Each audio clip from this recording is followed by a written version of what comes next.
Good evening. I'm Clarice Tinsley. We have new information tonight about 18-year-old Zoe Hastings' murder. Hastings disappeared October 11th after returning a video to this red box at a Walgreens only a minute from her home. She was headed to a 5 o'clock church meeting, but she never made it. Antonio Lamar Cochran is charged with her capital murder. He's under $2.5 million bond. Sean Rabb with new court documents, first on Fox 4.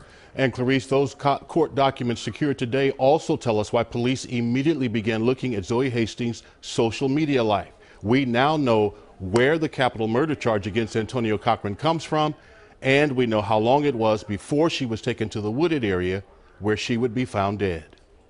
We know Zoe Hastings was stabbed to death, left to die in a pool of blood outside the white Honda Odyssey van she left home in. The medical examiner lists Hastings' cause of death as incised wounds to the neck. Incised wounds are relatively cleanly made cut marks, slashes across an area.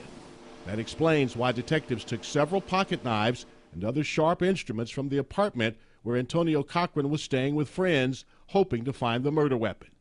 Zoe was headed to a mission preparation class at the Lake Highlands Church of Jesus Christ of Latter-day Saints that started at 5. New court documents show her cell phone indicating she left home at 4:41 p.m. 1 minute later, 4:42 p.m., she was returning a video rental to the red box outside Walgreens at Peavy and Garland Roads. 5:01, Hastings' cell phone is at the crime scene where her body would be found Monday morning. 20 minutes after leaving home and at the very moment her Bible class was to get underway. 34-year-old Antonio Cochran is charged with capital murder. The evidentiary search warrant affidavit reads, "The male committed capital murder to Zoe Hastings by causing her death and taking property of her car keys." Police are searching social media accounts of both Cochran and Hastings. Documents tell us platforms like Facebook and the popular dating app Tinder.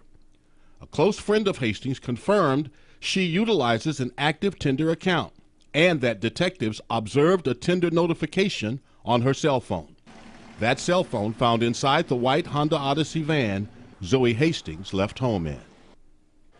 Now, eyewitnesses say Cochran got out of a silver car, that's a 2007 Honda, and approached Zoe Hastings at that Walgreens. First, he's about 6 to 7 miles from his home on Amesbury, sitting in a car outside Walgreens till she drives up. Then there's a 19-minute gap from the time they leave Walgreens at 4:42 to when her cell phone's identified at the crime scene at 5:01. And the crime scene where Zoe Hastings found, just a mile and a half from that Walgreens. A 19-minute gap, Clarice, that right now we don't have the answers, don't know what happened or where they were. Sean, you pointed out the documents indicate capital murder was committed by the injuries that led to Zoe Hastings' death, and how do her car keys figure into that?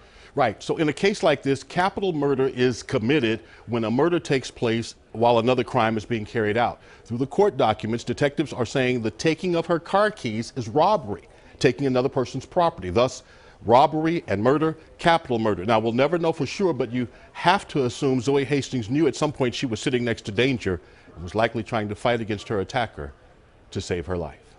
Sean, thank you. All right.